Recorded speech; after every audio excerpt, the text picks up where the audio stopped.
All right, guys, welcome back to Many Believers. My name is William, and this is part 3 in our series on morality and why I believe it proves the existence of God. Let's go.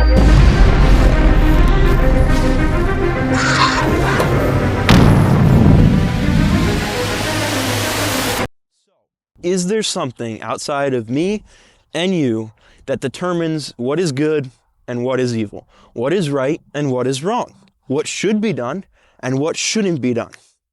Now, this might seem like kind of a random question, but it's not. Because if there is something outside of humans and society and culture that determines what is right and wrong, and it says that some things, such as murder, are always wrong, then that something might just be God. So let's look from 3 different lenses to determine whether it's more likely that morality is objective or subjective in nature. The first perspective is history. We're going to look back upon different cultures in the past and see what other people before us have determined about right and wrong.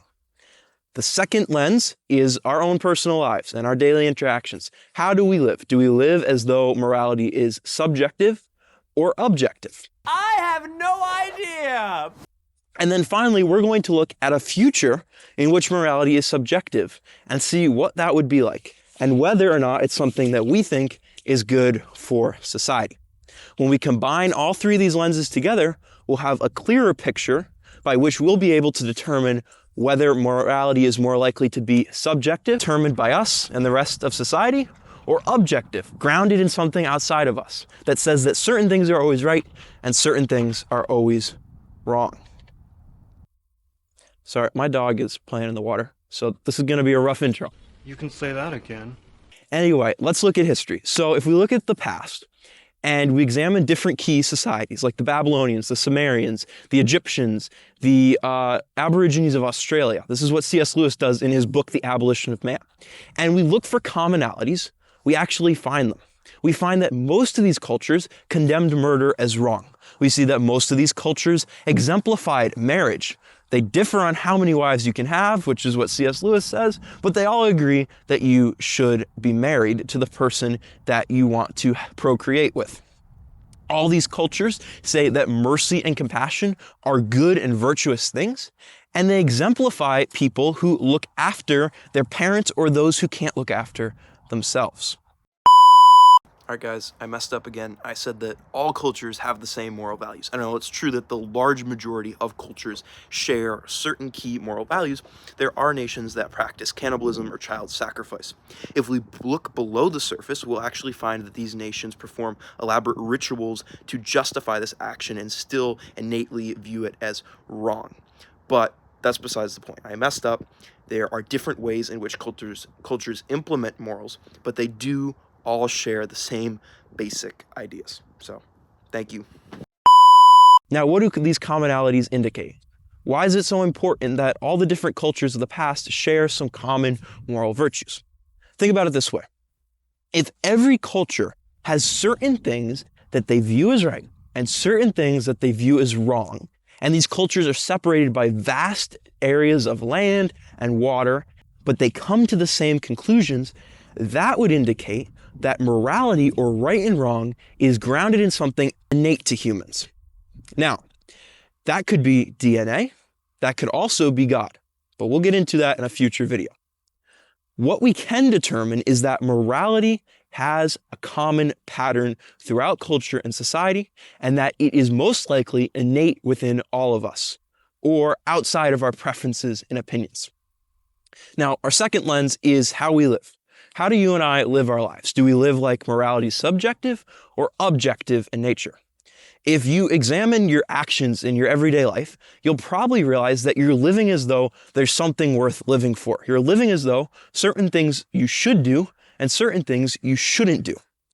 But even if you're not treating others with compassion or the way you want to be treated, you will definitely appeal to a moral standard when others hurt you. This is C.S. Lewis's point. Wow, mini tornado. All right, audio's gonna be rough. I'm sorry, guys. I tried. I can't control the weather.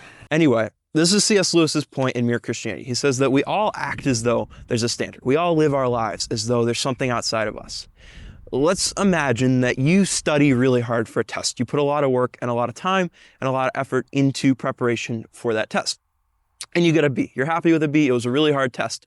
But then you find out that there's another kid in your class, a kid who didn't put any work into preparation, but rather cheated, purchased the answers, and got an A+ on his test. Wait. Cheater! Coach, come on. Cheater! Coach. How are you going to feel? If I was you, I'd be pretty mad. Hey! Sorry, it's the crazy dog. Okay, I'm sorry. No. You're anything like me, you'll be pretty upset. And it's not just because you feel that he shouldn't have cheated, or you feel that it was wrong for him to do that, but because you know innately that it's wrong to cheat and it's wrong to steal. And you really, that feeling of wrongness is exemplified by the fact that it was a wrong done to you. Now, let's also look at how culture and music and movies are, what are they centered on? What is entertainment centered on? Well, all the great stories of the past, all the great movies of the modern day era, even Star Wars or Lord of the Rings, have these patterns or these dichotomies between right and wrong, good and evil, mercy and justice, love and truth. These dichotomies show up through all of the major stories of the cultures of the past and the culture of the present. In our everyday lives, we appeal to some things as being wrong and some things as being right. We desire peace and tranquility and order, even though our lives are pretty crazy and unorderly sometimes.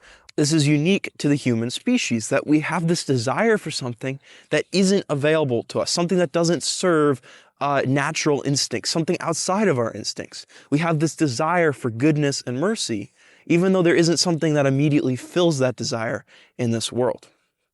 All right, so now let's imagine a culture in which morality is purely subjective in nature, a culture where the most powerful people in that culture determine what is right and wrong.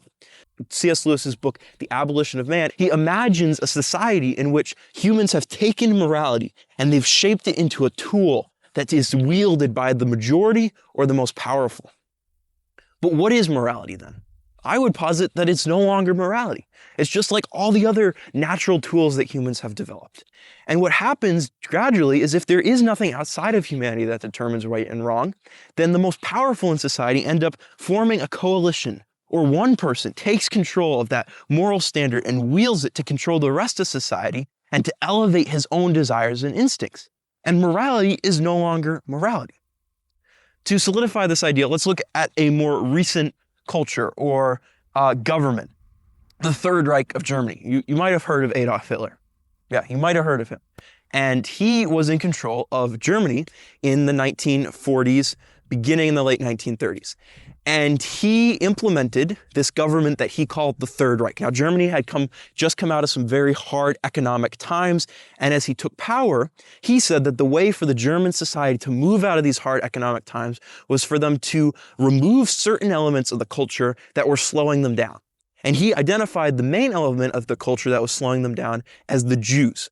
And he said, if we exterminate the Jewish people, and we said that they are less than subhuman, he said, they're less than subhuman, so we must exterminate them.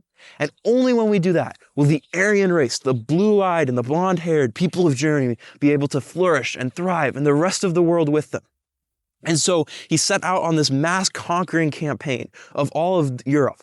And every European country he conquered, he implemented his version of morality, his version of right and wrong. He executed the Jewish people in each of these countries. And by the end of World War II, by the time the Allies were victorious and Hitler had killed himself, he and his government had killed nearly 6 million Jewish people just because he said that it should be done in order for Germany to thrive.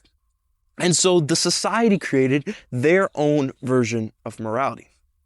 Now, when the war was over and the leaders of Germany were captured by the Allies, they were brought before a grand jury in a case called the Nuremberg trial.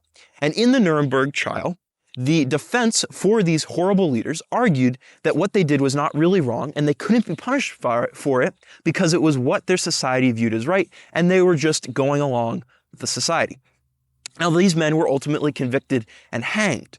But the reason they were convicted is because the court determined that there is something outside of culture, outside of society, inside all of us, by which we know that murdering people because of their ethnicity is always wrong, and that there are other things that we intuitively know are always wrong.